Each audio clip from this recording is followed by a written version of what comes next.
introduction so you all know who we are. Thank you first for coming. We're really excited to have you here. I know that many of you have been doing some great work along the Sonoma coast, both in state parks and out of state parks. So we're really just happy to see a bunch of faces here. And state park staff also, thank you for making it. My name is Erica Delamar. I work for Interpretation and Education Division at California State Parks. I am the Climate Resiliency Program Manager. And so under this program, we have coastal programs like for our marine protected areas and sea level rise, but we also have inland and sometimes coastal issues such as forest resiliency and wildfire under the climate umbrella. I have been doing coastal education for students of all ages since 2012-2013, and I have a master's degree in marine biodiversity from Scripps Institution of Oceanography. My favorite thing is to help people connect with the shoreline and with the coast and the ocean, and when you help build those connections, of course, you can get them on board with being stewards, right? So that's where I'm coming from. I'm really excited also to introduce you to my team member, Hannah, who's here with us. Good afternoon, everybody. My name's Ann Carver. I am the Marine Protected Area Education and Outreach Project Coordinator within the Interpretation and Education Division of California State Parks. And I'm also under the umbrella with Erica. We also have another coworker that's within our team. For me, I've been doing outdoor field education programs for over 10 years now. I've worked all over the coast in the U.S., so South Carolina, Louisiana, Oregon, and now here in California. I have a bachelor's degree in marine science from Coastal Carolina University in Conway, South Carolina. And my joy is working with students, as you can see. Marine education has always just been something that I've loved so much as a kid. I'm originally from West Virginia and landlocked state, and so we would go down to the Carolinas to do beach vacations and things like that. So that just kind of was my hook coming from Mountain State. And so for me, I've just enjoyed so much of creating these opportunities for students that might not be able or not even near close to the beach or live very close to the beach and don't get to experience it and learn about it and how it affects all of us. So yeah, for me, I've always been the person that's wanted to work with students, and so that's why we're all here today. So yeah. I'm happy to be here. So we're really excited to be going through this coastal safety training today. We've got, you can bring them all up, yeah. So first and foremost, just making sure that we're safe out on the coastline, making sure staff and volunteers are safe, but also student safety, right? Making sure that the students that we are teaching can learn and have a lot of fun on the coast, while also making sure that we're keeping them as safe as possible. And then reducing impacts to wildlife. If we're taking 30, 60, 90 kids down into tide pools, for instance, making sure that they are following respectful practices to ensure the safety of the animals that are there. And then we're also going to cover information about your local marine protected areas. Has anyone done any educational or interpretive programs about marine protected areas before? A couple of you, awesome. Well, we're gonna learn a little bit more about them today, and hopefully that will give you more confidence to incorporate messaging about MPAs into the programs that you're doing, because they are a really integral part of the protections that we have here along the Sonoma coast. So we've got a little agenda. Hannah, do you want to go over this one? Sure. So I know it looks kind of daunting, but as you can see, there is a break. But first, we're just going to go over helpful tips and things you can do in your tide pool field trip scheduling. And this is not just for tide pools as well. We're doing this more specifically for that, but any sort of coastal field trip when you are working with teachers and working out the scheduling for when they can come and buses and all of those types of things. So kind of just doing that general field trip scheduling. And then we have the Coastal Safety Toolkit Overview. And that's what you guys have in your Yes, so you all have that. And so you have the copy that was filled out by Kinsey and Kaysen that is site-specific for Sonoma State Park. Now, For Shell Beach specifically. Shell Beach, yes, Shell Beach.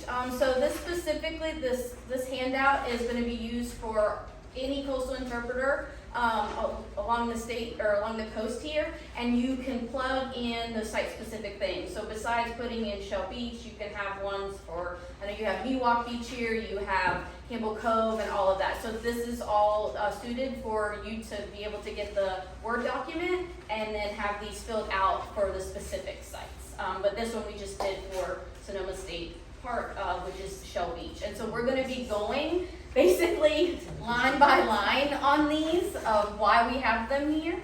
So the first one is talking about your field trip, right? Logistics, planning, things like that. And then it goes into just general coastal safety. So that's what this first part is going site specific for you all, which this one will be Shell Beach and a couple of the other sites that you have here that you take students out on. And then we'll just go over the general coastal safety overview, rip currents, sneaker waves, things like that. Then we'll have a little break, so you can get up and stretch your legs. And then we'll go right into tide pool etiquette. And then Erica's gonna then delve into, because these are all part of the coastal safety toolkit, wildlife viewing practices. And then we're gonna go into marine protected areas overview of local MPAs here. And just to be clear too, on the coastal safety, the toolkit that you have there in front of you, we will have a digital copy available for Stewards staff, for Justin and his team to use for the sites and adapt this to the sites that you all are doing programs at. So the customization is not something that will be handed just to the volunteers, but we will work with them and state park staff to make sure that they are accurate for the different sites where you are hosting field trips.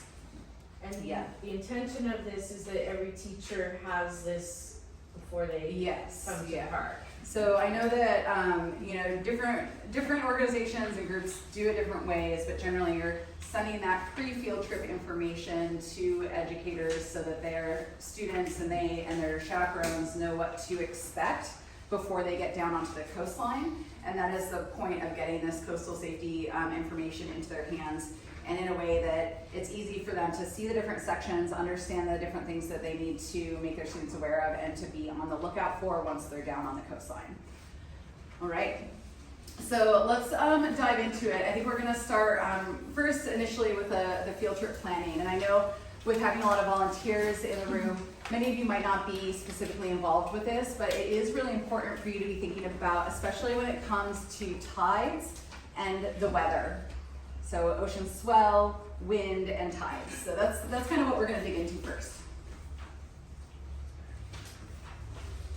Yeah. All right, so tide pool field trip scheduling.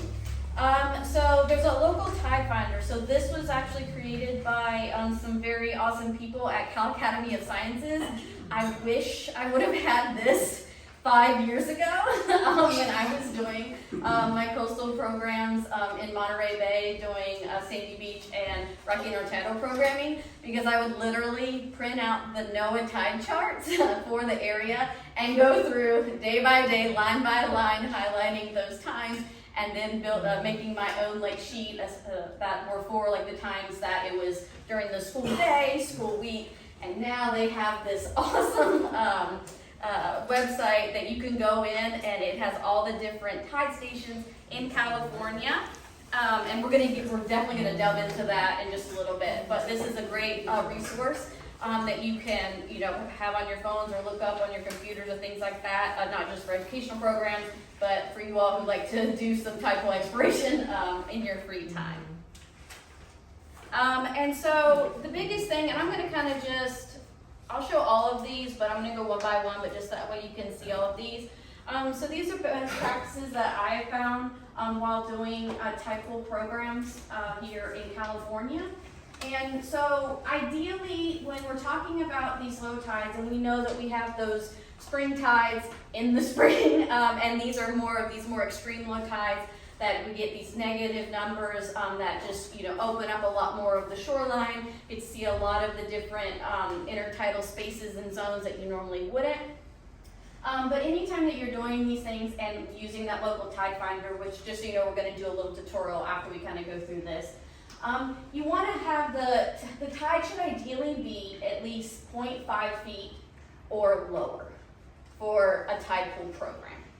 Now there's a lot of caveats to this because we have a lot of different areas of the coastline that are more exposed to the waves and to the swells, things like that, and others that are more protected. So again, this is always kind of area dependent of where you are. But ideally, on average, the tide should be, for ideal tide pooling, should be 0.5 feet or lower. And then the thing about the tides is we're also dealing with swells. So sometimes you could have like a negative 0.5 foot tide. But then that swell that day could be anywhere from 8 to 20. I'll just say that here, like when we have in the winter times or storms and things like that. So even if you have a negative, like a decent low tide, but that swell that day is very high, that's going to cancel out that low tide, right? And obviously it's going to be unsafe for students and yourselves to be there, and as well, there's just not going to be any tide pooling for you to be able to see. So always just checking that swell. So for this one here, this one is, we wanted, especially with students, when we have a negative low tide that be canceled out, we usually say about 6 feet. And that is kind of a conservative number, but I think it works mostly for the programs that I did in Monterey Bay. It was usually between like 6 or 8 feet where you have to start kind of looking to see if this would be an appropriate day for them to go out. And we are going to be looking at how you can check the swells online beforehand to kind of gauge that. But this is where you're going to start to kind of look to see and look at those precautions that, you know, maybe tide pooling might not be happening on that day. And then the next one is low tide windows for field trips.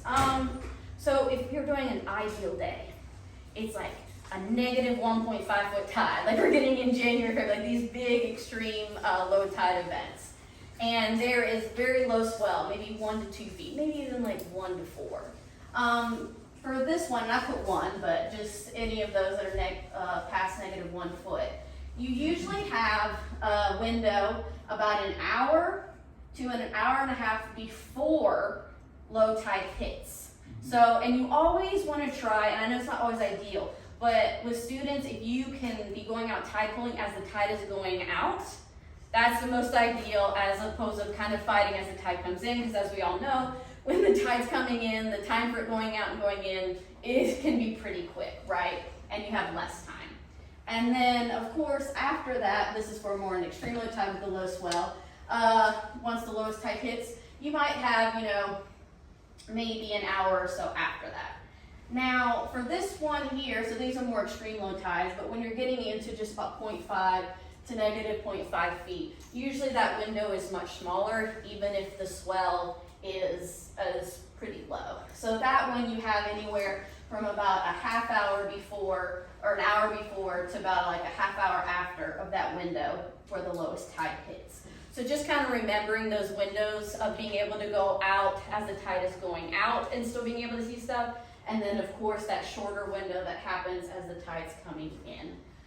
So again, these are all tide, these are like the ideal if there's really no swell. Now these time frames can change if you do have a larger swell. It's going to narrow that kind of opening before and after the actual low tide. So, again, a tool that I wish I would have had 5 years ago. But we have it now, which is great. We have it now, yeah. And so we have the link for this, so we're going to give all this information out to you all so you can access it.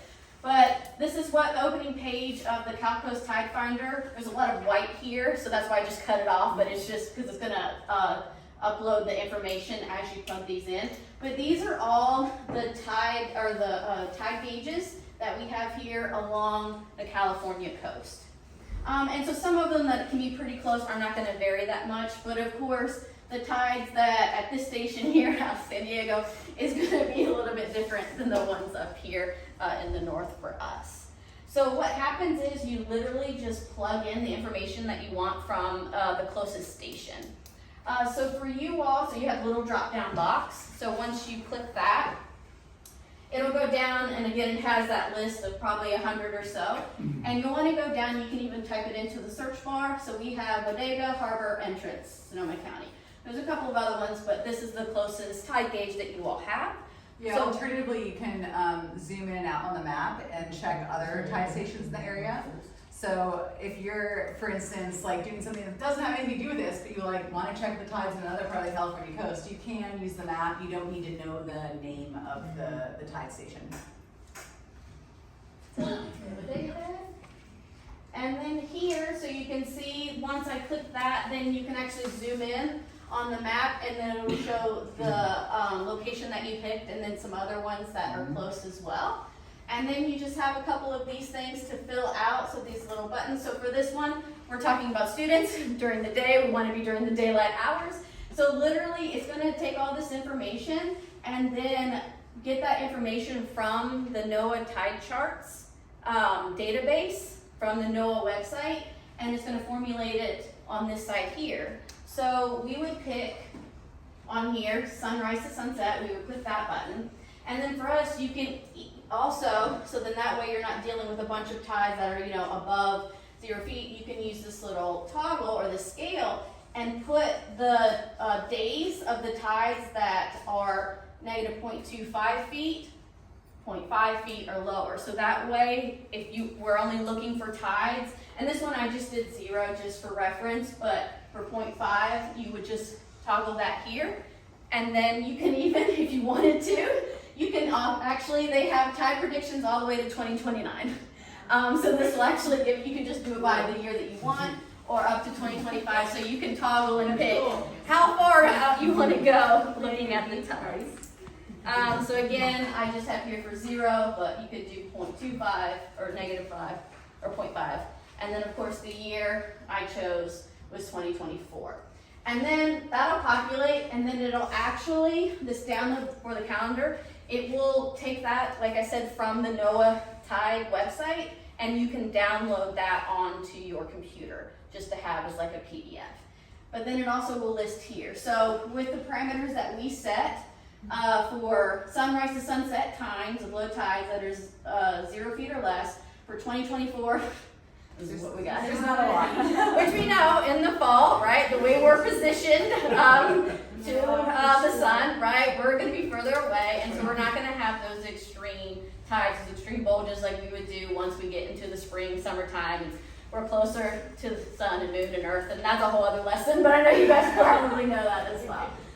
So here it gives the day, time, low tide, and then you can even get a link to the tide chart. So again, that'll link you directly to the NOAA tide chart for that day. So for here, yeah, again, these are great. Look, Friday, January 13th, -1.1. So even though you probably couldn't take kids out, it's 3 o'clock. Y'all want to go out and enjoy a really nice time fully tide. Again, you can use this personally. But for students, it's not really going to work for educational programs because they're home already. But that also, remember that programs for the general public on the weekends are also something that, might be something you want to do. And so when you see a low tide in the afternoon, a New Year's tide pool, 12/28, that is right around the holiday, but, to be looking out for those low tides for the other programs that might not just be student oriented, because of course kids are going to be out of school on winter break as well during that time, but not a lot the fall semester. There's more options though, going into January is when it starts to kick off.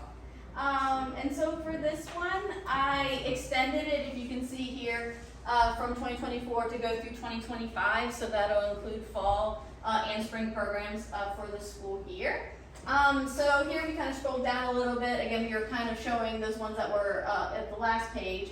But here you've got a couple, again, they're all kind of later in the evening, not ideal for a school program unless you've got, older grades or things like that. But like Erica was saying, we have these great low tides on the weekends that you could definitely do some tide pool public programming, things like that here, -0.4.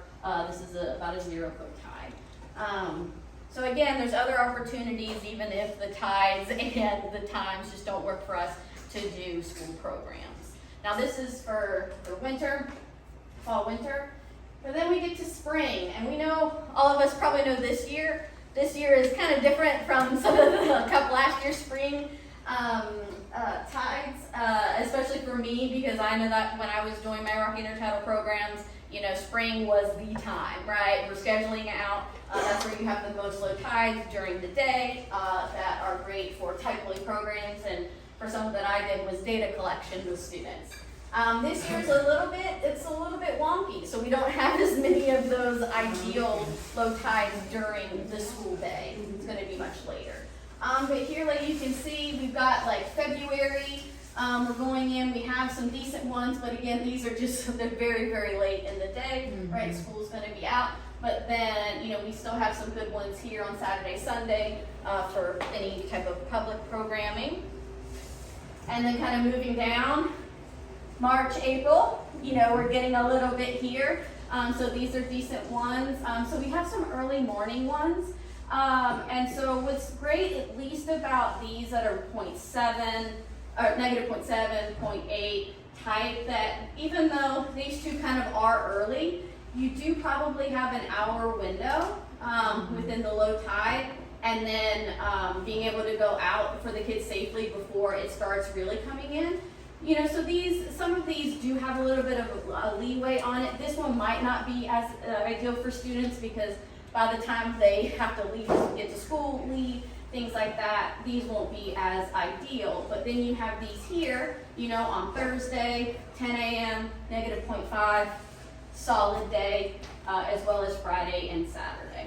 So we don't need to go through all of these like line by line on every single one for the rest of the spring semester, but hopefully what you're understanding by now is that tides are going to vary, dates are going to vary, it's going to change year to year, month to month, because that's what nature does. And one of the things that we can really talk about and think about are teacher expectations, educator expectations, right? So if educators are just so dead set on tide pool programs, Justin, this one's for you. Offering more than just tide pool programs and offering it more as an open-ended coastal program. And depending on where the tide's at, but also what the swell is doing for the day, maybe those tide pool programs are going to be something that is an alternative. And advertising and promoting these programs as coastal instead of specifically tide pool. And then for you as volunteers, being able to adapt, right? Maybe tide pools are your passion, but maybe you also really love teaching kids about shorebirds or marine mammals. And so we're going to talk a little bit about alternative activities that can be done that don't necessarily need to have that peak low tide. So let's keep clipping through this. I just want to keep an eye on time, Hannah. So for student field trip expectations, and this is where it comes down to you are welcoming them down to the beach, you're getting them started on their coastal exploration, and really setting a standard for what is expected of the students. I see some of you taking photos of these slides. We'll make sure that you get copies of these slides after the fact so you can reference back to them. So student expectations, number one, staying with the chaperones and in groups. Setting area boundaries and staying within those boundaries so you don't have students getting too far away. Making sure that they're following good tide pool etiquette and respectful wildlife viewing etiquette, which we'll cover. Absolutely no wading or swimming unless there is a lifeguard present, okay? We cannot take that risk of having students get into the water. Having feet in the water is one thing, but if they're going in and trying to swim, that is not safe, and we can't promote that on our field trips unless it's planned ahead of time with the schools and we have a lifeguard. Did you have a question? Because you're smiling really big at me. No, I just thought, that is great. Hey, there's a lifeguard over there. I can go in the water. No. So setting those expectations though, and we're talking about a lifeguard that is assigned to be there and associated with the field trip and is responsible for that group of students. Teacher and chaperone expectations, no scrolling. I'm sure you've had educators that just check out and they're just on their phones and they're just expecting you to run the whole program. The teachers and the chaperones need to be engaged. They need to be paying attention to the students that they're assigned to. The chaperone should have a group of students that they're responsible for. Everyone should have the confidence to correct unsafe behavior. And then also, and this is really important, having a designated spot for students who are not comfortable in the tide pools. Maybe they're nervous, maybe they've never been to the ocean before, they're not ready to be that close. Also, if there are students who are continuing to exhibit unsafe behavior, even after they've already been corrected, having a place where they can go and be and stay if they cannot be responsible for their behavior when they are next to the shoreline. Because again, this goes back to safety. So roles and responsibilities for you all. This is for staff and volunteers. So establishing those roles and responsibilities with the educators and the chaperones, either staff before they're coming out to meet with you, or volunteers when you all are there on site meeting them for the first time. So instructing the bus driver where to park after the students are dropped off. Lead the volunteer or staff member, so having a point of contact for the teacher and chaperone. So if there's several of you who are working with the group, that one of you takes the designated lead within your group. And preferably, maybe that's the person who's most experienced out of you all. Having a designated wave watcher or safety lead, so someone who is keeping their eye out for sneaker waves. And then also a head counter to make sure that we are not losing any students, especially when you've got those larger groups and they kind of scatter like roaches sometimes on the beach, right? They just hit the ground running and go in all directions. So again, just like we said with the teachers and chaperones, making sure that you all have the confidence to speak up and say something when there's unsafe behavior. We're not expecting you to administer first aid, but we are expecting you to say something if you see something that is unsafe. And that is what this training is about. We're going to go over some of these things, but we really want you all to be able to say to a student, you need to stop doing that, step back from the water, or stop the behavior that they're doing, because the teacher is not going to, you can't rely on the teacher to understand ocean safety, especially if they're not someone from an ocean community. Maybe they haven't spent a lot of time on the shoreline. They need to understand that you will be able to give their students direction if there's unsafe behavior happening. All right, looking for potential hazards and creating boundaries again. So enforcing those boundaries, and if those students are straying, if you don't have the ability to reach or shout to that student, to getting one of the chaperones or the teachers to reach out and bring the students back within those boundaries.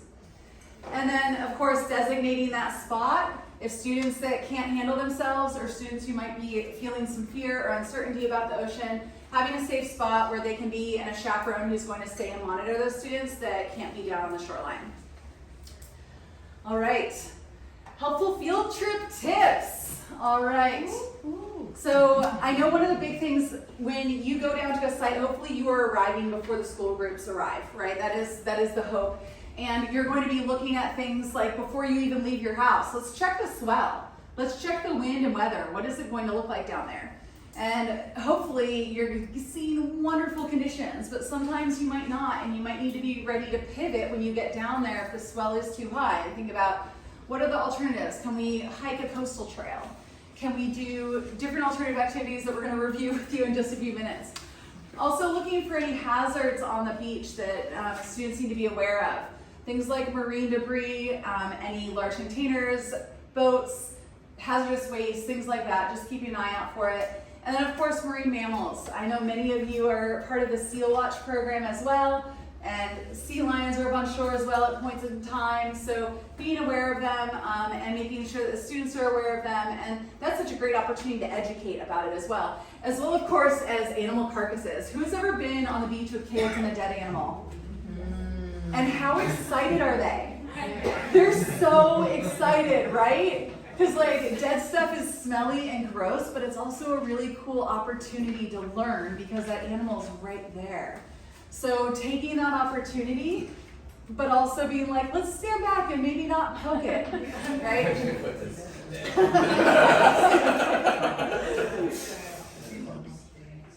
All right. So when we're talking about the logistics and field trip management, and we got to start with classroom management. Those of you who have worked as educators potentially in a classroom or worked with kids in a classroom, it's really easy because they're contained between four walls. When we get them out on the beach, there is no containing them. Like I said, they will scatter like roaches, or you're herding cats, however you want to say it.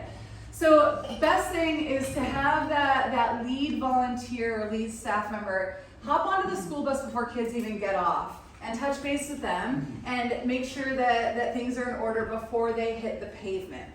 You actually act as like a cruise ship director. Yeah. Coming in, hey everybody, how are you guys doing? This is what we're doing today. So if you want to think of it as that, it's really, yeah.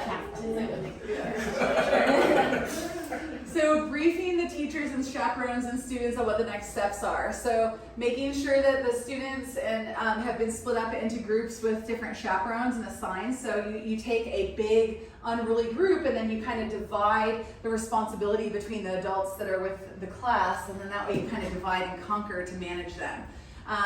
Especially if you have multiple classes, I know sometimes you might end up with one or two, like 2 school buses coming down and you've got multiple classes.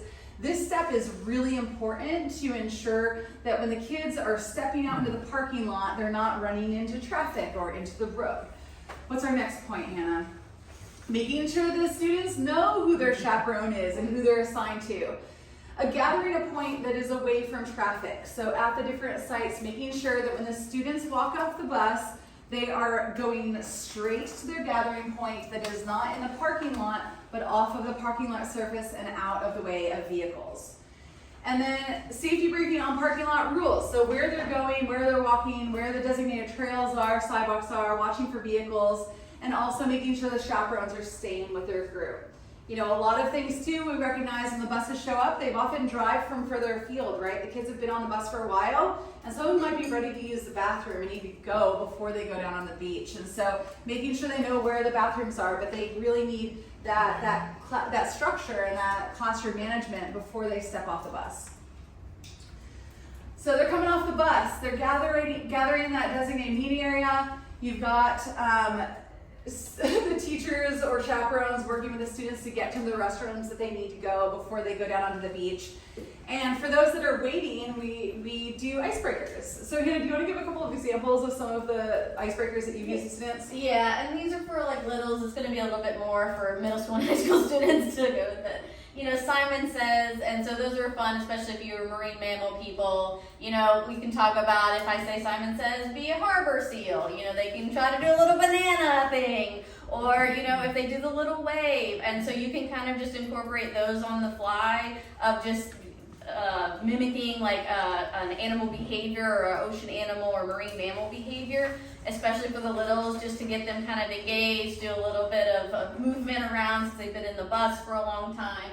I Spy is easy because then you're introducing them to the coastal area. So I Spy and something that could be like a tree there or a rock or, you know, anything that you see in that area. And again, it's just to keep them from getting squirrely and or giving them too much time to misbehave because they're waiting on everybody to go through the single, you know, pit toilet bathroom and all of that. And if you guys know any songs, I mean, I don't know if you guys have done any sort of camping things or whatever, but if you have any fun, like animal-related songs or things like that, especially for the younger ones, again, is kind of on you or anything that you have to engage them, as long as they're just not standing there.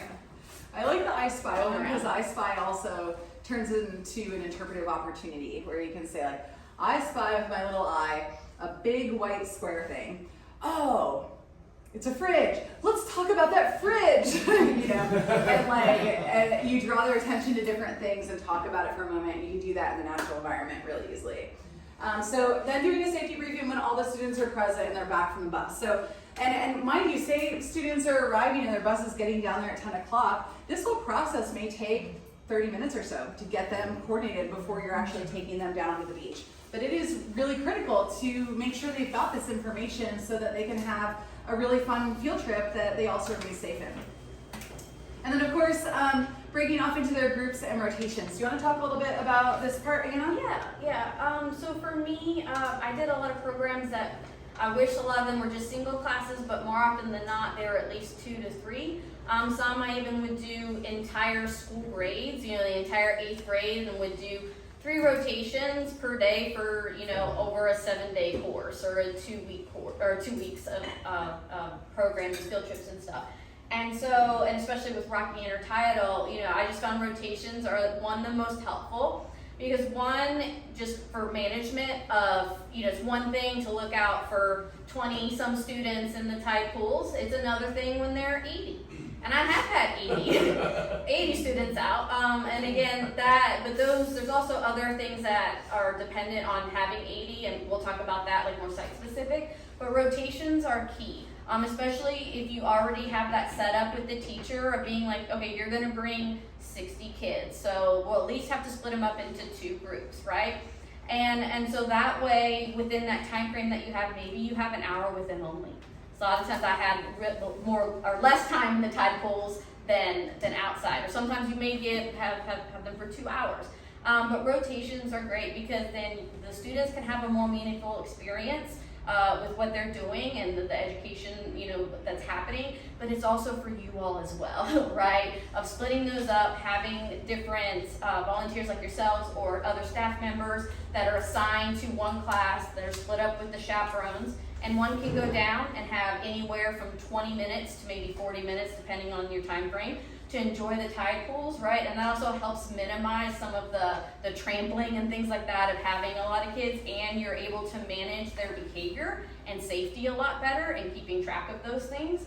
And then, having that designated with the teacher when you're going up on the bus and doing all of those things, knowing that, we have 25 minutes, so at this time, you're gonna start moving and we're going to switch. And then that other group can do, beach cleanups if they want to do that. We're going to talk about that in just a minute. Bingo, all these other things. So there's a lot of other things, or even snack. If they're coming later and stuff, just them having a break and lunch, and then you do the rotations. And so again, it's just good for the students as well as for yourselves, just to contain the chaos, as well as trying to minimize the impact that we have on our tide pools as well. And I know that unstructured time is also important for kids to be able to explore independently. And I don't want to say gotta fill every minute with activities, because there's nothing more important than being able to get lost in your own wonder about, a piece of driftwood with some gooseneck barnacles growing on it, and still seeing them moving and coming out of their shells. And there is importance in that. And so if you have that bigger group and you have those multiple rotations, and you say, 20 kids with these chaperones are going to have some unstructured time for the next 15, 20 minutes, and let them, whether it's getting their energy out and running around or doing that exploration, but the really important part is that they are supervised, and it's for only a small amount of time and not the entire field trip that they're down there. So the field trip safety briefing, which I'm sure you all do, again, this is just going over kind of the big things. It's talking about slippery rocks and terrain, right? This is not you just walking on this nice flat floor. Again, these are probably most likely students that haven't spent a lot of time on the coast, and I don't know, for me personally, it was a lot of kids that this was their first time at the beach, ever. So really just running home on that's very slippery, it's very sharp, you really have to be careful and cognizant of where you're stepping. And then my thing is the 2 to 3 points of contact. So that's when they're in the tide pools, whether it's kind of flat or whatever, 2 feet always on the ground, just like on a boat, 2 feet on the ground. You have one hand that can help anchor, all right, to keep the balance. 4 points, even better. And then my favorite is the crab, which is 5 points of contact. And so for these, if you do have ones that they might have to do a little bit of climbing, it's 2 feet on the ground, 2 hands, and your bottom.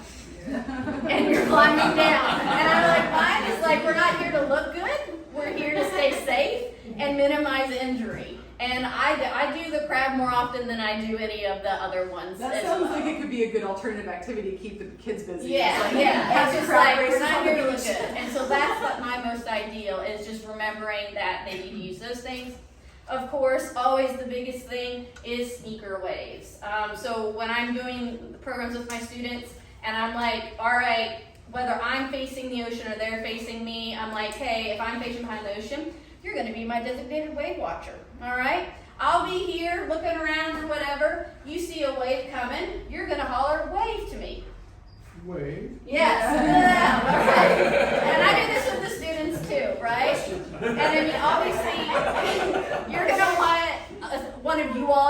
that for all of them, but you make the students accountable too, right? And that's a sense, because they're there to be with their classmates, they should all care about them and their well-being, and making sure that they're watching out for one another. So just apropos to that, their responsibility as well, I just wanted to offer that one thing we have found helpful in terms of your previous discussion of making sure they're in groups is within those groups, we ask them to have a buddy. Love so it. that they always are with their buddy as well. And Yes. then they have particular eyes on Yes. each other. I've done that before, find your exit buddy. Finding Nemo, some of them don't get the reference, which is really, really sad. But yes, that is an absolute great idea as well, to do the buddy system. But again, having them accountable, so if they do see their friend, and you have staff members that are also watching, but they can, have them be like, hey, there's a way.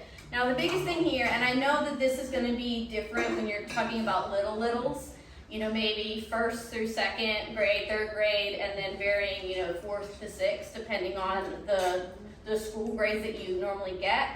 But the biggest thing that I like to tell students is that when you just yelled wave for me, I was looking down. And the first thing, and this is just as an instinct as a human being, you see a big wave coming, you want to bolt. You want to run away from that wave.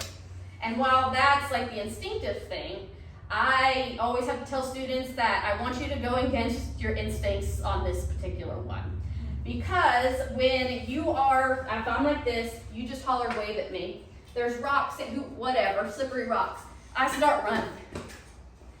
I'm not gonna make it that way. And if I do, I'm gonna get cuts and scrapes, but most likely, I'm going to fall, I'm gonna hurt myself really bad, and then that wave has even more energy to be able to pick me up and take me out.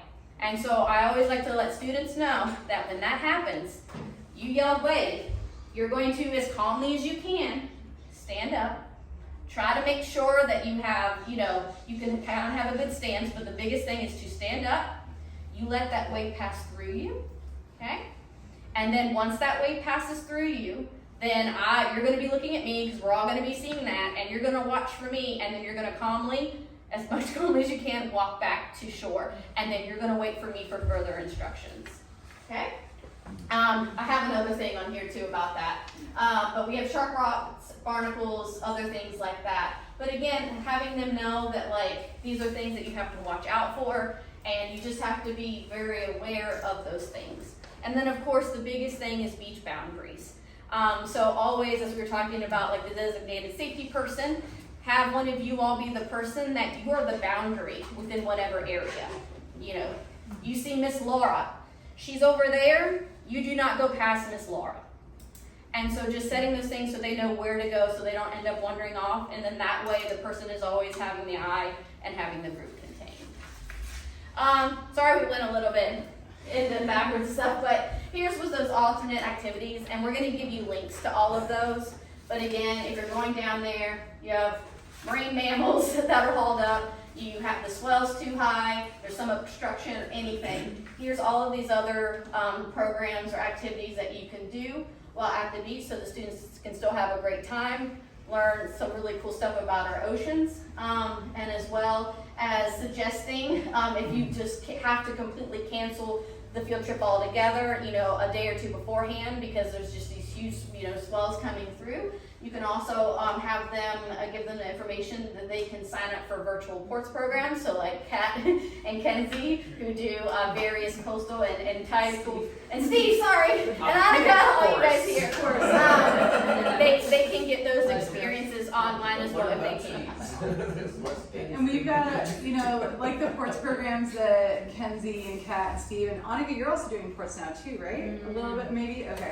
Ports casts. Okay. So for those of you who aren't familiar with Ports program is Parks online resources for teachers and students. And they offer virtual field trips to so many parks across the entire state. Many are along the California coast, and coastal parks like Kat and Kenzie are in. And classrooms can connect with these and have these one-on-one field trips and connect with someone along the coast in any part of the state.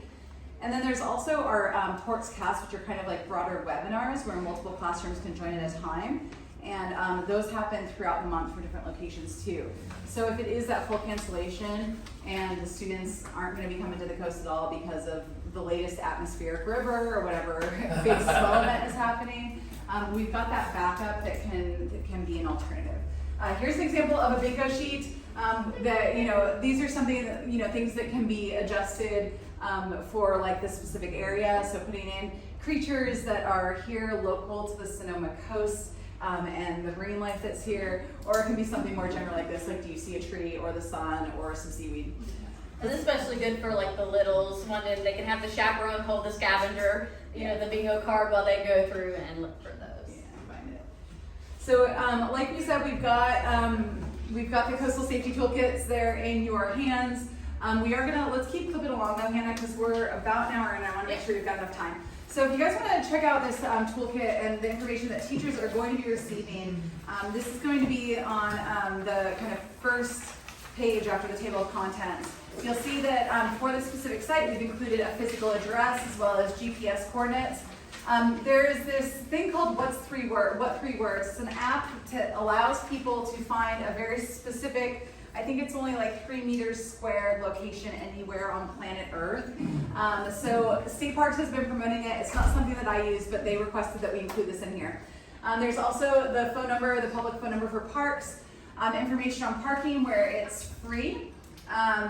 So it's free, but also encouraging teachers, they need to actually reserve and make a field trip reservation.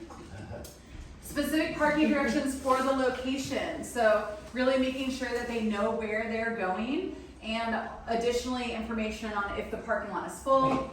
Information on restrooms and amenities, so what they can expect when they get on site, so that the teachers know, hey, there's going to be pit toilets, and that's going to be a whole other element to introduce my students to.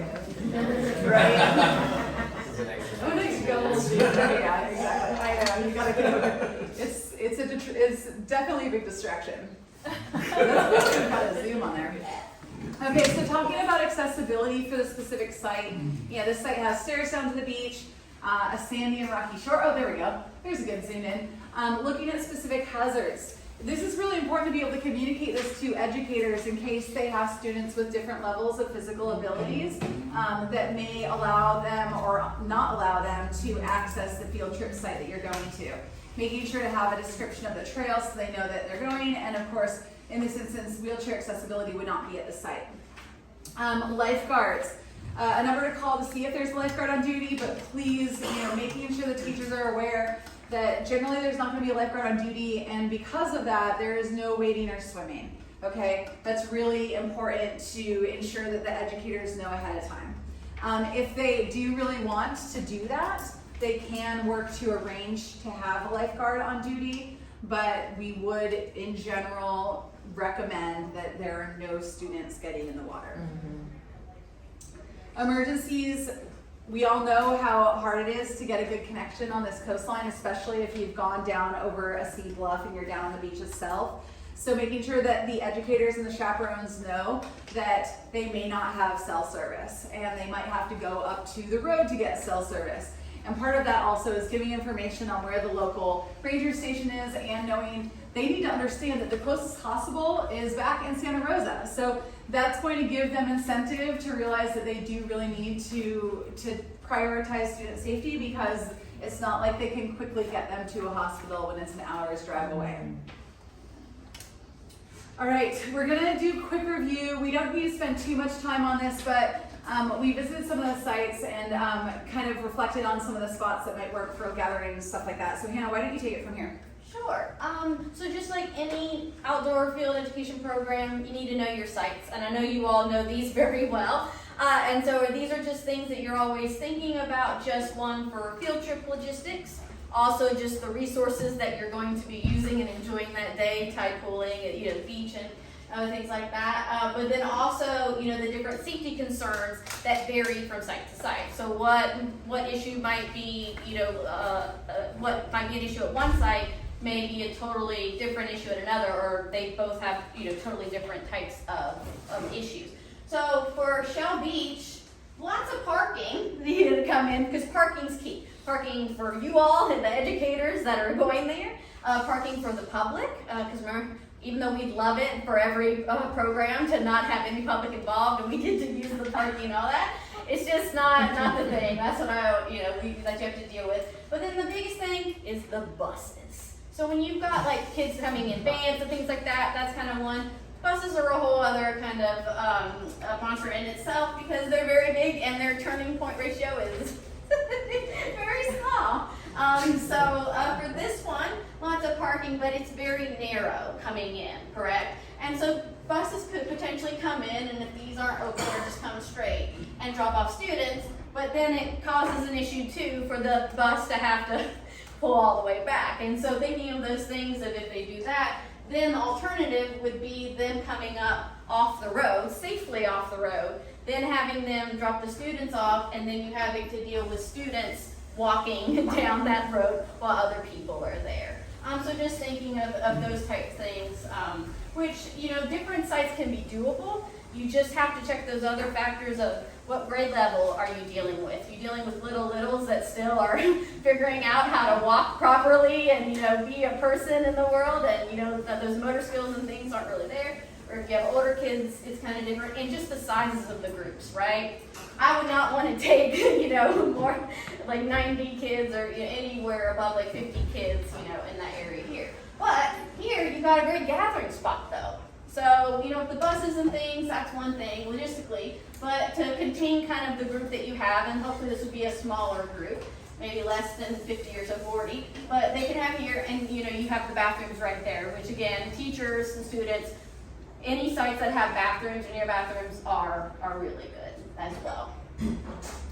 Now, this one is where you get into, just accessibility for students and even the chaperones and teachers. I counted these stairs. There's 97, but that's not including, because I see you guys have the stairs, and then you just have the dirt path. There's a really nice, newer boardwalk that I saw there, short, but it's a very varying trail of different things to get down there. So for this one, if you've got really younger students, or ones that, just might have different mobility issues or physical issues and things like that, this is probably not the most ideal site or it'd be a lot harder for students to be able to get down and get back up as well. I know this is at high tide, so I'm sure these are much better when it's at low tide, but you kind of have your typical spot here. So you have a lot of little boulders and stuff like that, so not really having to deal with any kind of big climbing or anything like that, but it is a pretty short beach. It's pretty short and narrow, right? So this one, you wouldn't have a lot of time in between the low tide going out and then coming in. So you probably couldn't spend a whole lot of time at this beach if they wanted to be there for 2 hours or so, at least with the tide. So just, those are just some of the things that you have to think about and that, you deal with. And I had a lot of different sites as well in Monterey Bay that some of my sites in Santa Cruz were awesome. Some can be just, they're right down there. You didn't have to walk or anything like that, take a hike. There's flat surfaces and were great. And then I had some others that are really steep, short outcroppings. And some of those, I was I could only take, say, high school students out because of just getting out to those sites or the physicality of it. So these are just all these different things that you think about when you're planning your programs and just seeing what works best. And I know you guys know what works best. You've been doing this for a really long time. But just always having those things on your mind of what could best suit the group that you're going to be, taking out. And so we were talking about just, giving some alternate things for you all if you do go out that day and at this beach and the swell's really big, that, you guys have, even though it's short, look at that rack line. It's a beautiful rack line. So if the tide was coming in a little bit, the accessibility to the tide pools is just not ideal because of the swell and the timing, or say they come really late and the time kind of already passed for that. And if it's safe enough that they can go, you can do a beach rack walk, going over all the different things that you find there, doing some interpretation, and again, we're going to give you the links and things like that to help you if you wanted to create something like that as well. Or if the beach is totally inaccessible, and I've done that, I've gone out, the swell looked fine, the tides were great, but one time I had a giant redwood tree trunk on my site that had come in from a big storm, and I was okay, we're gonna have to figure something else out, you know.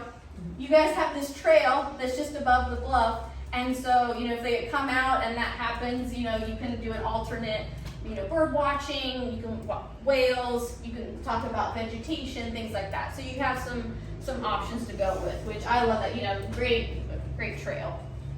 Like Miwok Beach, lovely parking lot we saw, but we found out, huge surfing spot. Yes, all right. So you want to have a field trip there, but it's a great surf day, and so then you're dealing with there hardly being any parking for you all, right, as well, and for a bus. So ideal conditions, this is great. Buses can pull in there, drop the kids safely off. You know, there's bathrooms. They should be able to turn around and pull out, but then other times that could be an issue. So if you are finding, and we'll talk about this in just a little bit when we're looking at the swells and stuff, if you do see that it's going to be a good surf day, using that, then that can kind of give you the idea of some things you might be dealing with. And that maybe because, and you'll see in just a little bit, that you can look up the swell about 7 days in advance, that you could potentially work with the teachers to change the site for them to go to, so then that way you won't have to deal with that absolute nightmare, because trying to have kids go off the road and other things like that, and I've tried to deal with that too, or walking, having to cross the road, you know, just all of these kind of things that we really want to try to avoid. And then, but again, great bathrooms, you know, so this is ideal. You know, you have multiple stalls at least, so hopefully you can mitigate a little bit of that time of waiting for a line of students to use one restroom while you're trying to wrangle other groups. Hey Hannah, we've got about 25 Yeah, minutes. I'll skip the last one. Yeah. Thank you. All right, and so just last thing here, thinking about this site, you know, you've got some great gathering spots too, and this is especially, as you all, I know you have dealt with this and taking students there, but like with multiple groups, right, if you did have, you know, anywhere from 70 to 80 kids, you could have designated groups that can be here, they're off of the parking lot, they have space right here. You also have space at the end of the parking lot for another group in this no parking zone area. And then you also have this kind of gathering site here. So be able to kind of spread those out, especially if you have higher numbers as well. And also, and that last one has a coastal hazard sign right next to it, which is a great spot for a safety briefing. Yeah. The only problem with that spot, which is where we used to use as our primary spot, is people walk their dogs there. And we have to be aware of dogs. Oh. Yeah, see all those things, yeah. All right, and then just lastly, talking about your stairs, actually pretty decent. Yeah, to get kids down, it's not too bad. So I can see that they don't have to walk. I do know that there is a pretty nice distance from them walking down from the stairs to the actual tide pooling site. So that's just another thing, especially with timing wise and working with younger students who've got little legs. And then also, as we know, we would love for the students to just, we're walking here. It doesn't happen that way. Normally it's, oh my God, look at that, and you know, so that time, as we know, is going to take even longer. And yeah. Okay. All right. So again, just I know you guys know these sites better than anybody else, but again, just you always have to constantly remind yourself of that, and also just being able to pivot, right, and change too. So one, it's less headache for you all. And it's a great way, you know, we can control the chaos, and it keeps everybody safe and then having a great time. So we're gonna skip the last one just for time's sake. Yeah, and just to wrap up on that section too, going back to like thinking about tide times and how the tide time falls on the clock versus when the students are actually arriving.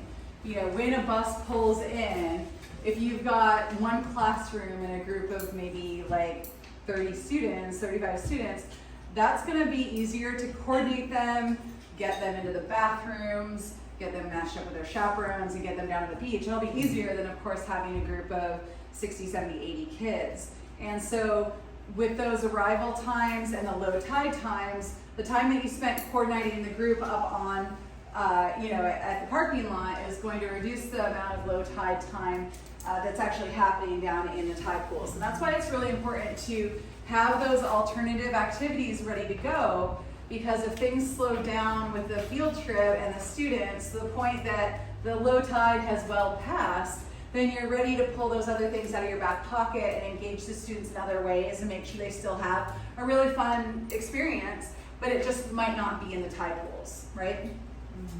So this is information what we would be sending to the educators, right? So that they can have the information they need. Obviously by this point they've already booked the field trip because they have this document in hand. Go ahead to the next one. We're giving them the information they need to know that their low tides, what we need for this specific tide pool experience. We're giving them a link to the Cal Coast Tide Finder, and then we're also telling them specifically that field trips will be canceled, alternative non-tide pooling activities will be necessary in the case of high ocean swell or rain. So we're preparing them to know that even if they have their little heart set on tide pooling, that their students are still going to be able to do something, another activity, but it might not be being out in the tide pools themselves. We've given some guidelines on group minimum and maximum sizes. So water activities, we're not doing any water activities unless, again, a lifeguard is present. So a lifeguard is also cost dependent because that's a person that we're paying to have out there, so that is part of it. And then recommended student to, or chaperone to student ratios. So with the younger kids under 5th grade, having a lower ratio, and generally classrooms and schools will have their own ratios. So this is, again, what we recommend. And this will hopefully be helpful for the teachers to have enough adult help when they get on site so that it's not up to the people who are running the field trip. Prepared for your trip. So again, this is information for the educators, making sure that they know and have the tools to check the conditions and search by the specific area. Looking at the weather as well as surf line. And we do have some information on surf line that we're going to go through right here. Hannah, do you want to talk about looking at the surf? Because this one, if you don't know what you're looking at, it's just a lot of stuff. And so, again, they have advertisements and things. And I mean, even though this is for surfers, right, for them to know when the great waves are coming in, this is letting us know what the swells are. And just to preface, when this says port de fer or four, they are talking about surfing conditions. So I want you to just know. Yeah. So their four is our great. Yeah. Okay? So just keeping that in mind. But this is great for you all that if you do have a field trip coming up, and because the swells can change very rapidly, having that, they have an app, a free app that you can put on your phone to check those a week in advance. And so they can vary a little bit, but more often than not, that can give you an idea of whether you're gonna have to pivot for your tide pooling programs, or if you're just gonna have to cancel it altogether because they're just way too high. So for that's also going to give you an idea of what the parking lots are going to be like that day. So if you're seeing like great and it's green, you know that there will likely be surfers at that site, and that you might be on the struggle bus in the parking lot. But for this one, I just put in the search, same as the Cal Coast Finder, Tide Finder, Bodega Bay. Okay, and so again, there's a lot of stuff. These two pop up, but just so you know, there's a whole screen underneath this. I just couldn't fit it on here, and I didn't want to freak y'all out. So this is the top. This is the top of the page. It just gives two main ones. But if you scroll down, also it gives a map too. So what this spot would look like for Dorn Beach, and this one for Salmon Creek. And then if you scroll down, like I said, so this one, for us, not that we're there, but wouldn't be a higher swell. 1 to 2 feet is what we always strive for. That's of course where Campbell Cove is. Yeah, and so then this will go down, and these are black because actually some of these spots have webcams. So the surfers can look, and you can look to see the swells. These are just black because they don't have a surf cam or a webcam on. But this gives a couple of different spots. So again, you can kind of look at the ones that are closest to your sites here and see what they are. So this was I did this 2 days ago. So this was the swell 2 days ago for that. So that's for that day. But you're seeing like the green for 4 to 6 feet. It's green because it's good for surfers, but that's when it's starting to get into the range of like being outside of the range for what we safely want to have, like 6 feet and up. We want to stay off the beach with that swell. And then if you go all the way down, again, if you want to look at this just goes day by day. But again, if it's too much, just don't worry about it. You want to look up at the top. So this here gives the forecast through Saturday of the tides. So look at this. So the swell. Look at that. The tides of the swell. Yeah, the swell, I'm sorry. Sorry, geez. Yeah, the swell. So again, those can change, but it's great for you to check, so you can check up a week in time, the day before your field trip, or like the day of. So then that way you're prepared to have to pivot, or if it really is bad conditions and it changed night and day from the day before, then you can cancel it or have to let the teacher know beforehand. So again, great tool to have. So another, slide, this is, again, teacher information for what they're going to have the students bring to make sure, again, that they're having a comfortable and safe and fun experience. One of the big things too was snacks. We asked specifically snacks and lunch and reusable containers to reduce litter, but making sure that the teacher has the ability to collect the trash from student lunches if there are, there always are, those wrappers and things. Keep going. First aid, it is up to the teachers to bring their first aid kit and administer first aid. You all are not responsible for that. I like to personally have a first aid kit for myself when I'm running programs, so I know that I can cover myself. So I don't know what Stewards, do you guys have a first aid pack that travels with your? We do bring first aid kits, but we don't administer the first aid, so we let the teachers know. The teachers usually will have their own first aid kit, but if not, then they don't. We let them know. Okay. And so they'll know which of the volunteers is the one who's carrying the first aid kit. Okay. So yeah, good thing for that safety Because briefing students too. with allergies, and normally they have a parent in case they have some kind of reaction. So Yeah. we had one that reacted to salt water. Oh, man. Which was Oh, very wow. strange, Yeah. Yeah, and I've had schools that would bring a nurse for that student that might be diabetic or whatever. So usually the school will take care of it. So really reiterating the trash and litter, and helping the teachers and educators understand that we have these certain expectations for stewardship before their students come down. So we are hopeful that they will review some of this information with the kids before they even are getting down to the coastline. When field trips don't go as planned, Hannah's got a good example that she's going to share with us. I've got a lot. It's stories. I got a lot. I'll do two real quick. Maybe So just one. one- Choose one. Well, one is Yeah. just environmental. So this is a site which I know you all have. This is one in Santa Cruz, and it has a stormwater culvert that comes right down into the beach. This is Seabright State Beach in Santa Cruz.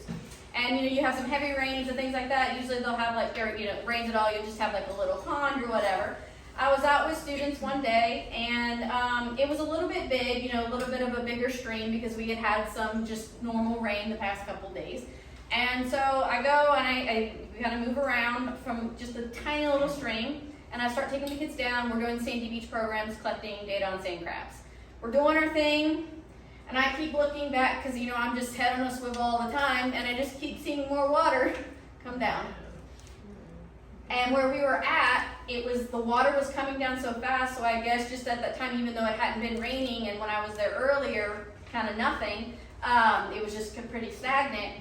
Bunch of water just started pouring in, and it got to the point that it was going to, if we continued to stay there, it was going to cut us off, and going to have the students, which one we don't want, trying to wade through nasty storm water, right? And then potentially getting hurt because the water was coming down pretty quick.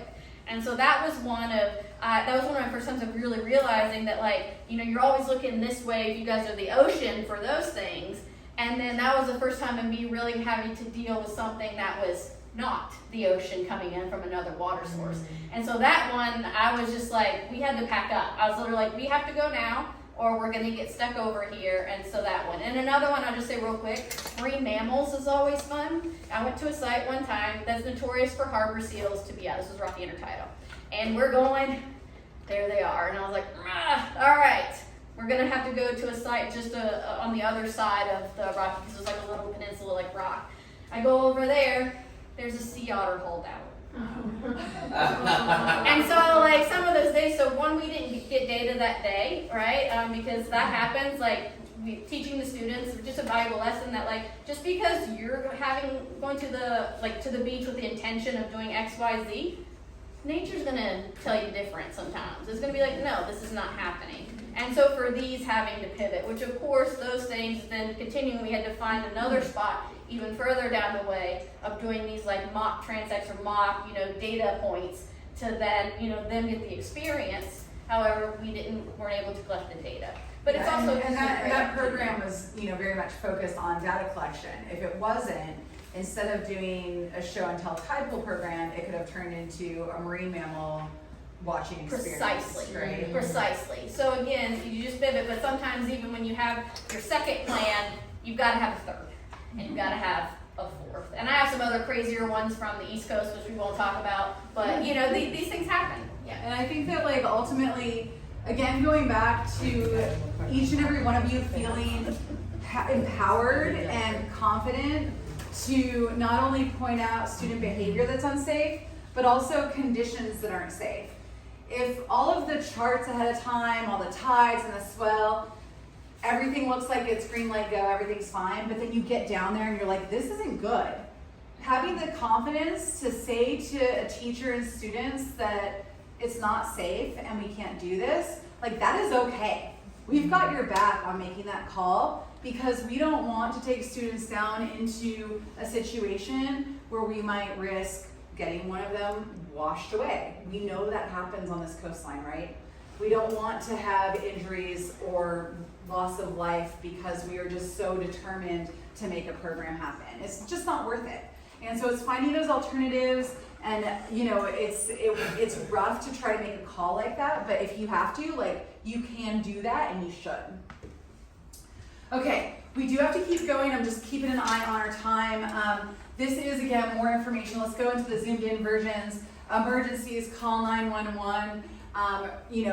This is information for the educators, but for you as, the team who are leading these trips, to make sure that you feel confident with the people that you're working with so that you're, who that lead volunteer is saying all right, you're the one who's gonna be responsible for watching the kid that's just gotten washed into the water. Well, I make this call, or I run up to get cell service so I can make this call.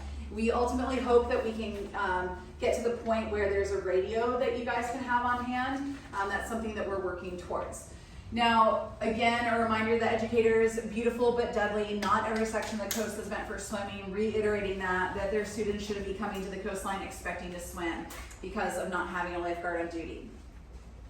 Keep going. Rogue waves, sleeper waves, sneaker waves, all the names for all these things, but these are common and natural. They're not tsunamis, but they're these waves that will come out of nowhere, and they can be very unpredictable. We've got a little video of one. Ooh. You can just, keep talking. So this is one, this I believe was in the Santa Cruz area, right? Hannah? San Diego. San Diego. Wow. So that's a person right there. That's a person. Just came over the seawall and knocked everyone off of their feet, right? And not expect the fire. And completely unexpected, right? So this goes back to the never turn your back on the ocean. Hannah gave that example earlier, not to try to run towards the shore, but brace yourself if you can. Wide stance, steady stance. I've had those instances before where if the wave is coming this way, I try to I'll stand myself this way so that the wave can easier pass through me and you can lean into it. Whereas if you get hit this way, you can tumble over, but if you stand kind of surf-wise, it can move through you and you're more balanced.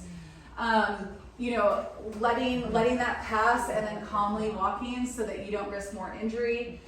If anyone sees a sneaker wave, not even gets to the point that they get hit by it, but if someone sees a sneaker wave that runs a lot further upshore, maybe no one gets hit by it, but if anyone sees one, that's when it's time to make the call that we're getting out of the tide pools. Because if one is present, chances are there will be more. And you'd be lucky if you got to see one and it didn't hit someone, you're like, all right, if that's happening, we're not hanging out in the tide pools. We're gonna go up further on shore to do rack line, we're gonna go check out the estuary, whatever it may be.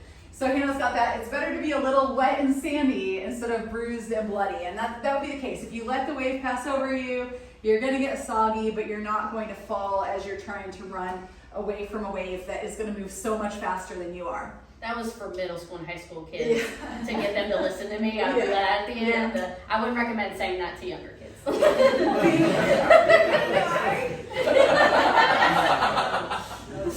a little too scary and technical. It's unfortunate to share, but we have had people who have died in our state parks because of cliff and bluff collapse. Whenever I see someone on a beach, they will, they're like, oh, look at this beautiful rock. I'm gonna sit right here and lean myself up against it.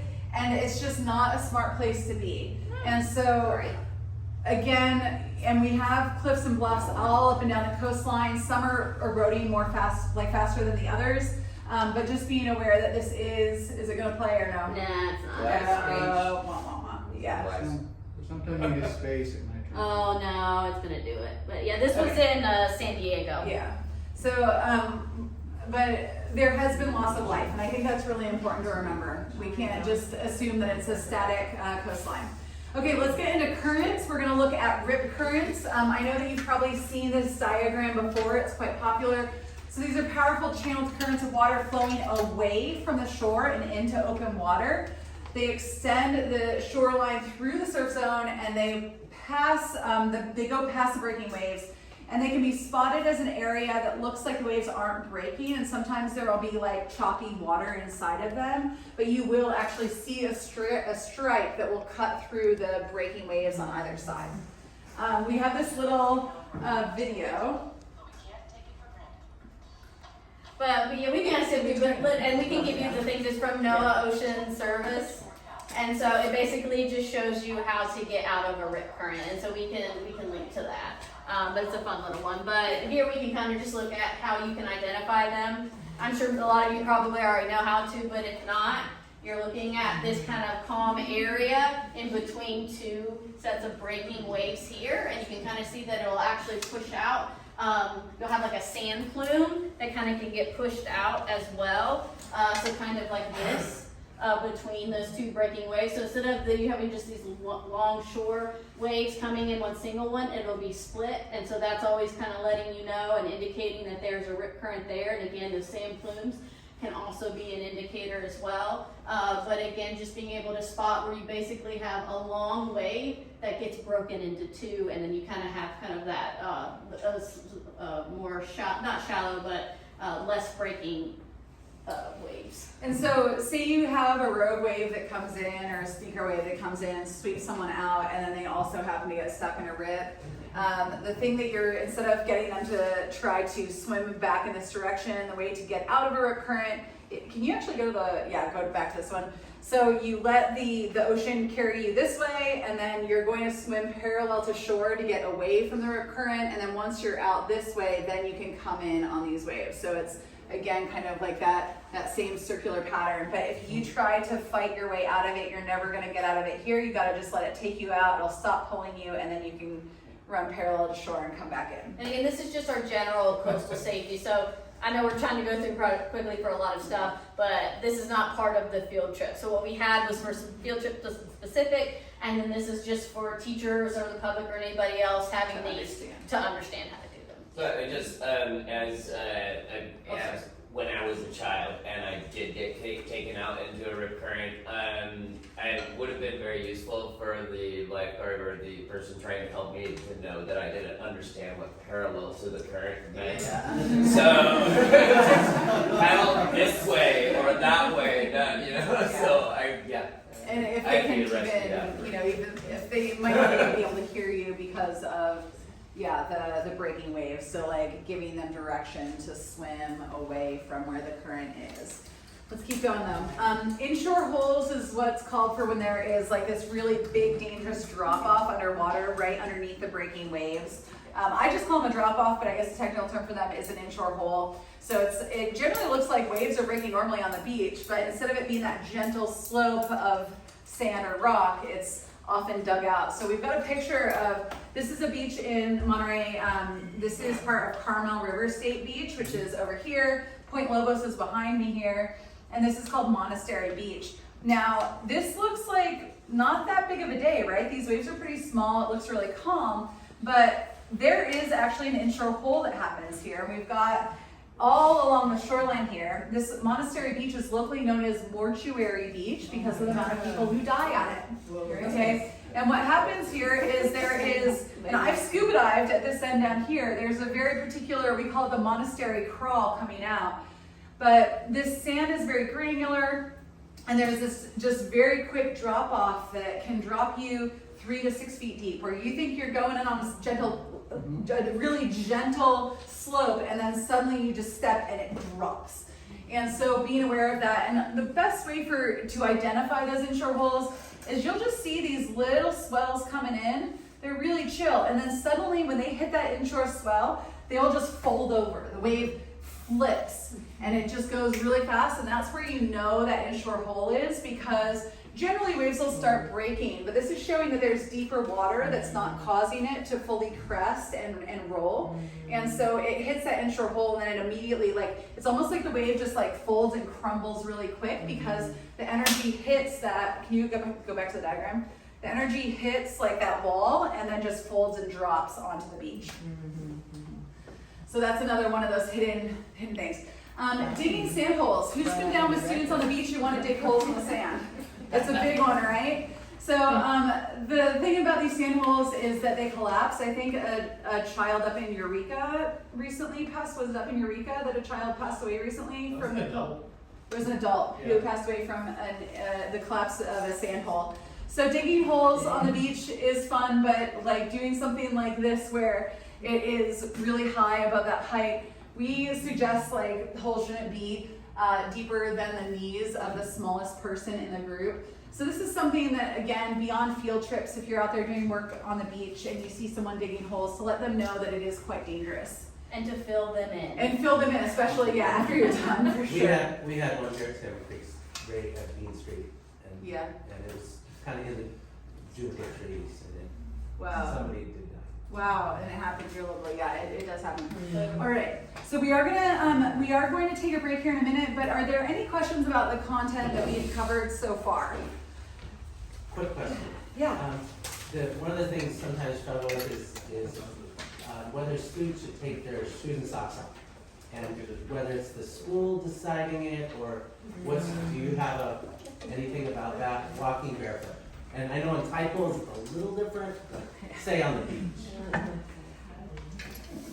I think that the best call is that students should keep their shoes on. We recommend that students are coming with closed-toed shoes. That's the direction that we give the teachers, that they come in closed-toed shoes. In tide pools, especially with the mussels and the barnacles, kids should not be barefoot. No questions asked, they should not be barefoot. They also shouldn't be wearing like foam flip-flops in the tide pools, because you slip and you're down for the count, right? So I think that like it is tough, because you've got students who have come really far inland and they want to touch the ocean and interact with it. But when it comes to student safety, it is really important that their feet remain protected. Kat, with your programs at McCarricker, it's 100% always shoes on. 100% always shoes on, closed toe and closed heel. We needed to add that for the immense amount of Crocs we were seeing. Oh. People are slipping out of them. Yeah. And Any other questions? no cowboy boots. What about the impact of the wind, and whether that's, if it's too strong, is that viable for a visit? We didn't really cover too much on wind. It can, of course, like if you have high winds, that's going to contribute to the swell height as well. We didn't really set limits on wind, because I think it's one of those things that when you start to see those higher, like, 12 to 15 miles per hour, and it's more than just a breeze, you're also thinking about student comfort and warmth, and thinking about your ability to communicate across distances if the wind is howling through. But no, we've not set specific guidelines on wind. That's a really good question though.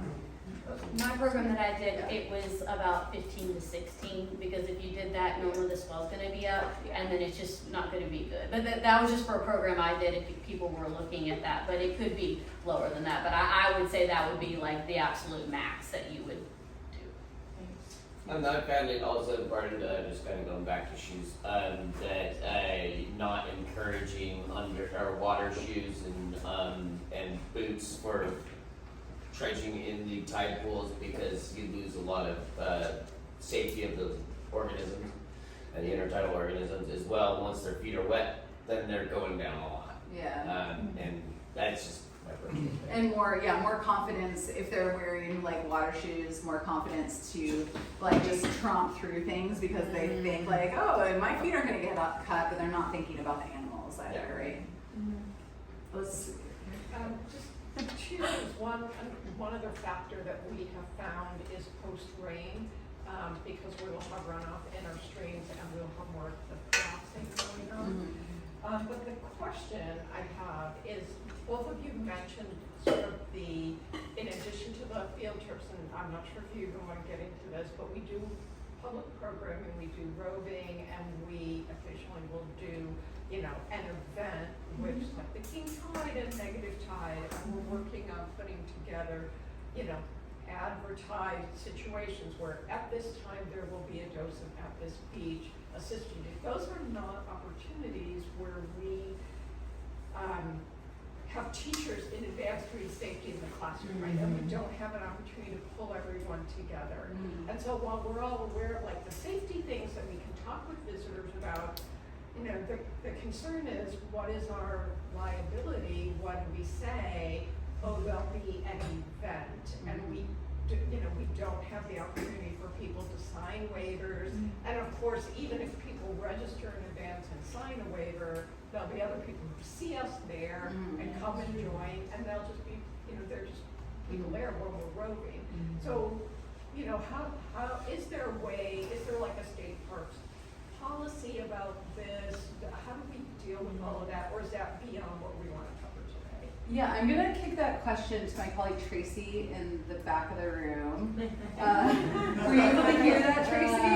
Yeah, she's talking about liability, and Justin and I have had a lot of conversations lately about the volunteer program, and the Stewards volunteers are actually under the VIPP program, which is where the liability lies with state parks. So Justin and I are working on developing parameters because state parks has not been exactly present with the stewards for many years, and hopefully that's changing, and we are developing relationships where we are more involved, bringing people here, giving trainings, resources, things like that. But so I am working on with Justin the parameters for so that we can educate the volunteers, like this is yes, this is no, here are the parameters that you should stay within if for liability reasons. So Just to help ensure safety. so can I get with you on the break and you can tell me specifically so I can. Sure, yeah, that way I can certainly fill you in on some of the things we actually experienced out there. That would be good. That would be helpful, because Justin and I are working on those parameters for you. Awesome, thank you. Well, I thought, Kenzie, you had your hand up too? Not super important. I was just gonna say also another thing about the shoes. If anyone else here has small feet, you might sometimes wear children's rain boots like I like to wear. They're rainbow and beautiful, but they do not have good tread. So usually when people are coming to the tide pools, I would recommend instead like tennis shoes. It's better to have good grip on the bottom of your shoes and potentially like get your feet wet rather than wear boots that don't have any traction whatsoever. So tennis shoes or like a hiking boot, and maybe even bring an extra pair of shoes just on the off chance some of these feet get wet. Yeah, socks also. Underwear. They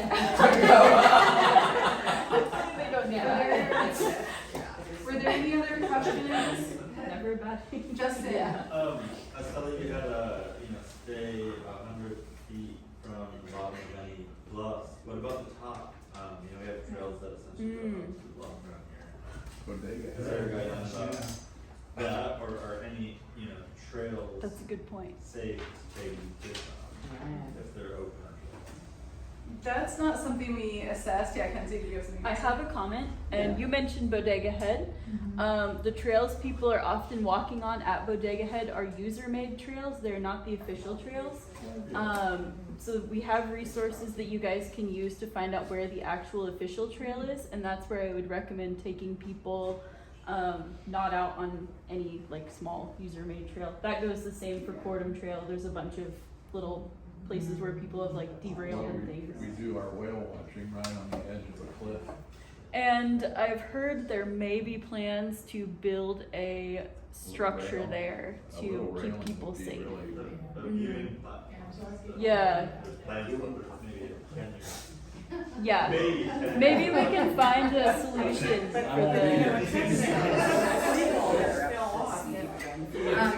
Okay, what we're gonna do is just have a short little break. For those of you who might need to use the restroom, if you go out this door and around the front of the building, there's another set of double doors, and the bathrooms are just inside those front doors. We want to cover a little more information with you, and we'd really love for you to stay and hear, because we have a few more safety things, especially when it comes to tide pulling and marine mammals, and we're going to cover marine protected areas. So I know we got started a little bit late. We're probably going to go a little bit over, but we did want to give you a break to use the restroom or get some snacks and refreshments. Thank you for providing them, Stewards and Justin. But if you guys want to come back here, let's make sure to be back in our seats by 2:20. So that gives us like just under 10 minutes. Thank you, we'll just so I can hear it. So this was an interpretive product that was put together by one of our colleagues down at Keystone Cove State Park. This is Alex Anderson. She rewrote Aretha Franklin's Respects. And she made this little music video.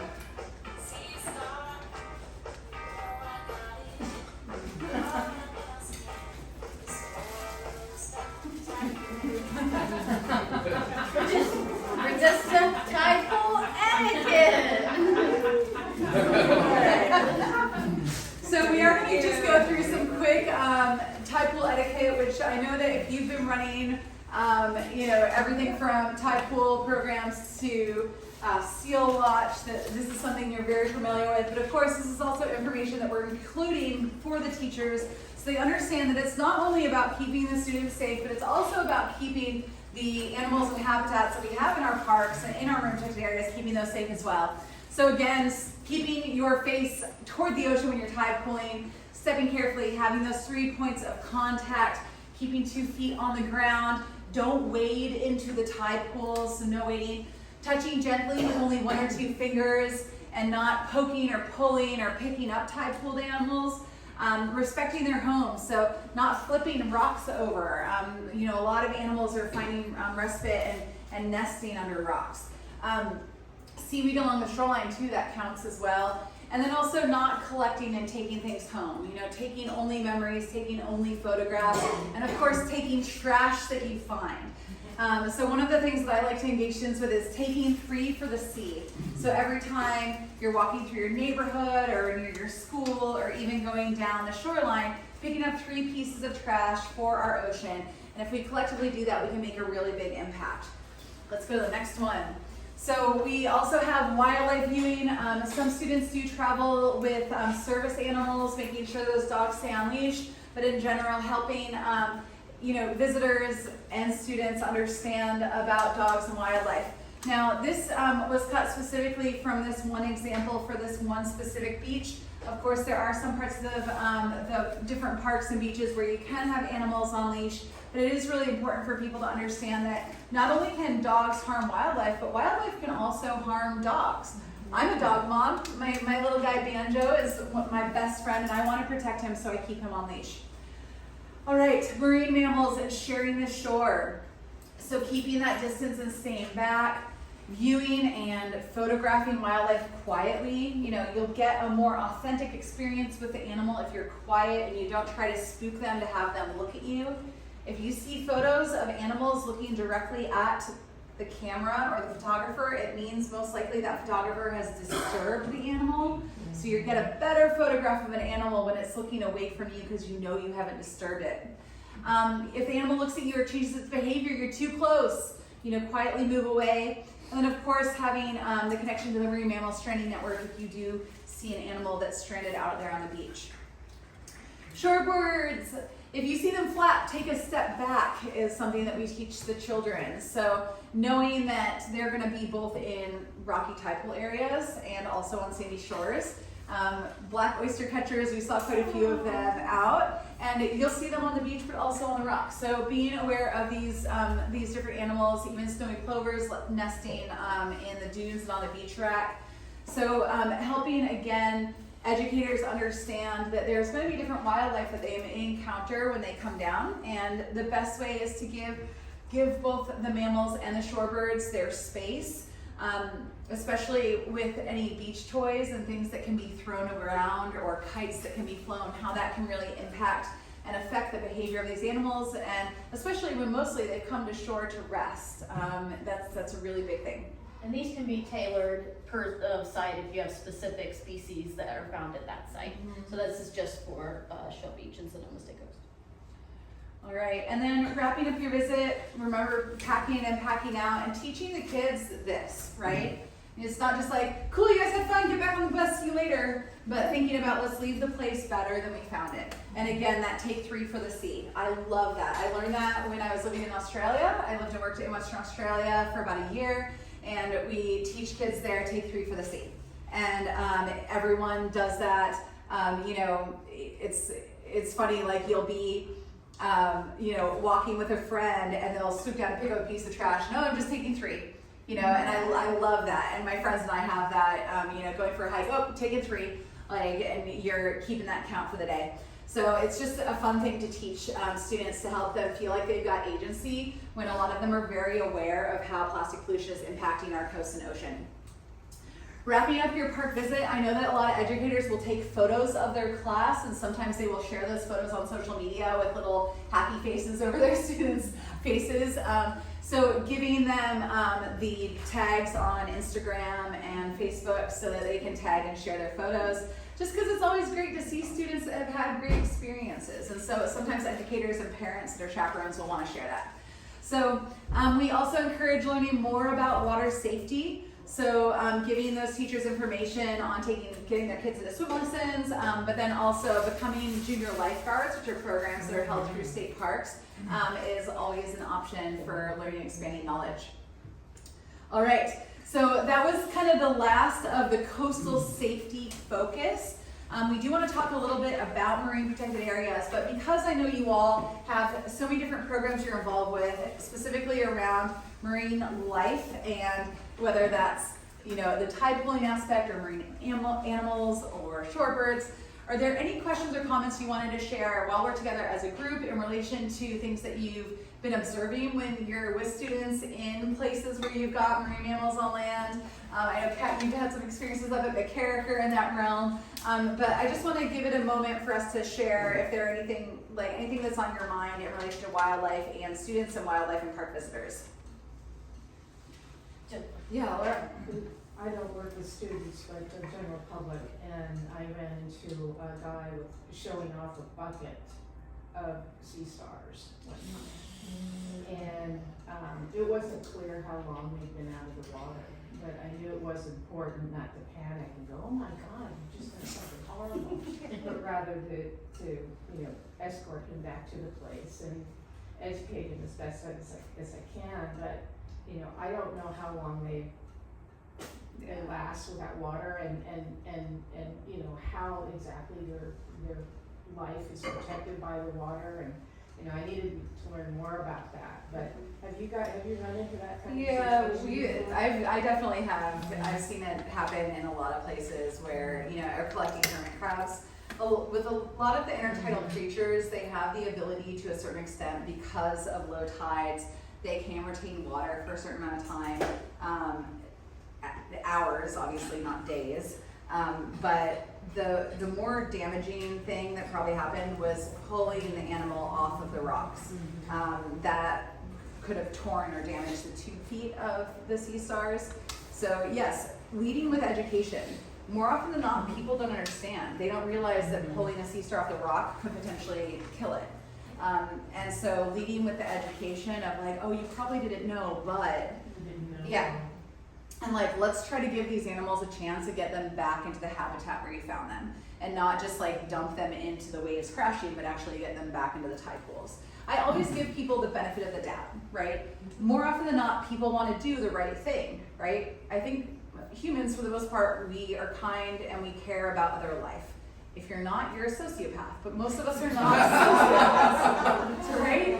So like, if you lead with the like, I know that these animals are so beautiful and they're really special, and it's one of the special things about our coastline. And you probably didn't know, but what you're doing right now can be really harmful to them. Do you want to maybe help me make sure that these animals have a good chance? And like, let's get them back into their habitat. And more often than not, people are going to want to do the right thing. And that doesn't mean everyone, but more often than not, they're going to respond to that a lot better than being like, oh my God, what are you doing? Which is what I want to say, right? Yeah. That's my immediate response is like, oh my God, how could you? But to approach it assuming that the person doesn't know what they've done and helping guide them in a corrective action. Yeah. See? I was just on the collecting things. We've often run into seeing other visitors walking out to the tide pools with buckets and stuff like that, and it's fortunately when me and Kat are leading a group, and while I'll take the group or one of us will continue to lead the group while the other staff goes and just kind of corrects them before before they're yeah, that's a good example of like having the confidence to speak about dangerous behavior. So in that case, it's not necessarily going to be dangerous to the person, but it's going to be dangerous to the wildlife, right? Yeah. And so preemptively seeing, like, recognizing, oh, this might not be good, Yeah. and letting them know, like, hey, not only is this a state park, but it's also a marine protected area in some cases where collecting is absolutely no. And so it's tough because you don't want to get on someone if they haven't actually done a bad behavior yet, but it's always about that opportunity to educate, because people come here for a reason. It's beautiful and there's so much to see, and you want to get them on board to help with the stewardship of the place. Did you have a comment? Just in time. I think it's a can of worms that I was going to bring up.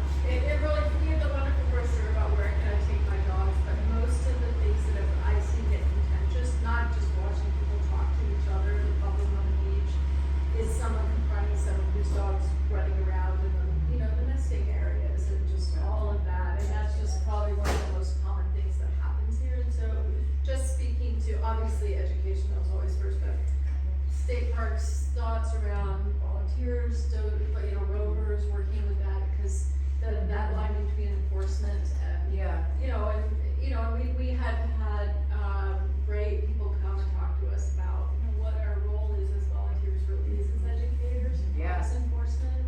So anything you want to say about Yeah. It's not enforcement. It's It's not. absolutely not enforcement. Yeah, You yeah, never it's ever have hot. you say stop doing that, don't do that, anything like that. You are educators, and if somebody's gonna do something wrong, it is not your job to stop them, it's not your job to tell them what they're doing wrong, it's only your job to educate them kindly and walk away. Yeah. And so, and that comes in the form of, again, you probably didn't know this, but like your animal is impacting the wildlife here, but it's also dangerous for your animal because there are marine mammals that could bite and maim your animal, and transmit diseases. One of the things that the volunteers and staff at Asilomar State Beach in Monterey do is when they see someone who has their dog on leash and the dog's acting responsibly, they go up and thank them. And I love that. I love that positive reinforcement. And they have like little, I think in Channel Coast District, they have little Bark Ranger stickers or badges. And they go up to the person and they thank them and say, like, thank you for keeping your animal responsibly on leash. You're helping the local wildlife and you're setting a really great example. And so in your even educating the person who is doing the responsible behavior, they might turn and be more confident to say to someone who, to carry on that message to someone who has an animal off leash. So there's two ways to go about it. But yeah, educating, not saying like you have to do this because these are the rules, but letting them know these are the rules and the rules are this because, and then do the education and that's it. But I really like the thought of that positive reinforcement for dog owners who are doing the right thing. have a question for the folks up here. Is there an alternative? If we have a beach where dogs are allowed to run free, and we can always tell people, well, you can't here, but check out Seaside Beach. Is there anything like that around here? We have a whole pamphlet that says, where can I take my dog? I'll give it to you. Okay. Yeah, so when I see people with dogs where they're not allowed, I always approach them with, oh, what an adorable dog. Yeah. Would you like to know where you're allowed to take it?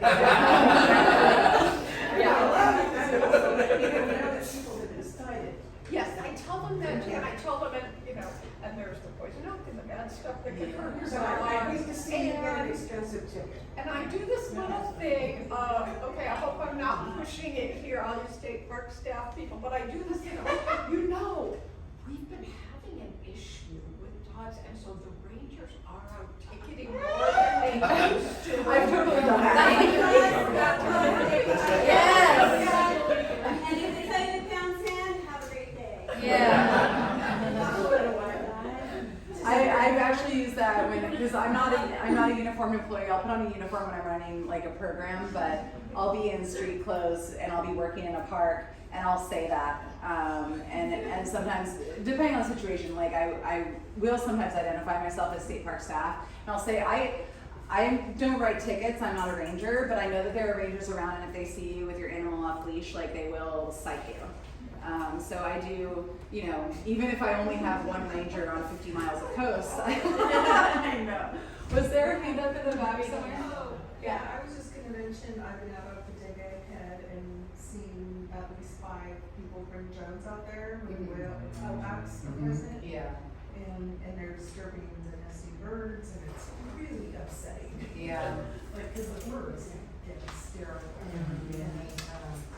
So I'm glad to see these, brochures, but I'm not really sure, like, where to, say, hey, this is a really good place to go, not here. For drones. Yeah, so in state parks, flying drones in state parks is not allowed without a permit. So they need to go off of state park property. In the case of if you're in an area that's not state parks property, you could look at local ordinances. Do they need to have, a flight permit to operate? Find out what it is for the area that you're seeing it in. And again, leading with that education. Like sometimes you see the drone, but you can't see where that person is. They might not have any idea that they're upsetting the seabirds because they're so focused on trying to find the whales, right? And so leading with education of like, sorry to interrupt you, I know that you're trying to get some footage right now. You might not be aware of this, but you see all these birds that are in flight right now and you can hear them. It's because they're frightened of the drone that you're flying. And I've approached drone pilots, visitors like that, and it's kind of a mixed response. Most people tell me to F off. Yeah. But the funny thing is that if you have a drone that's bigger than like a little DJI Mini, you have a license from the FAA and they will take it away. And believe it or not, the FAA actually watches YouTube to look for egregious drone flying, and they will issue a ticket from something they found on your YouTube channel. Right? The police do not handle drones. The rangers do not handle drones. They can report to the FAA, but it's the FAA. In state parks, and I don't know if Tracy, if it's something that our rangers have dealt with in these areas. We can write tickets for it. Do we write tickets for it typically? No, because they could be 5 miles away from where the drone is. And it's very, very uncommon that we actually find somebody with the drone in the park. It's usually they're gone by the time we get there, or. But it can go back to kind of what we were saying about the dogs. So like there's been, that little white lie of like, we've been having problems with this and disturbance, and, drones cannot be flown in state parks without a permit. And if a ranger sees you, you could be cited. And then just leave it at that, let them know, and then just walk away. Yeah. I also encourage people to do as much education ahead of time. Like anyone you're talking to, whether they have a drone or not, you can always bring up that like drones can scare the birds. So maybe they happen to be a drone owners thinking about flying later, and you've just persuaded them like why they shouldn't do that in the future. I didn't really run into that much, but I also, another kind of example, kind of different. But I had a lot of success with like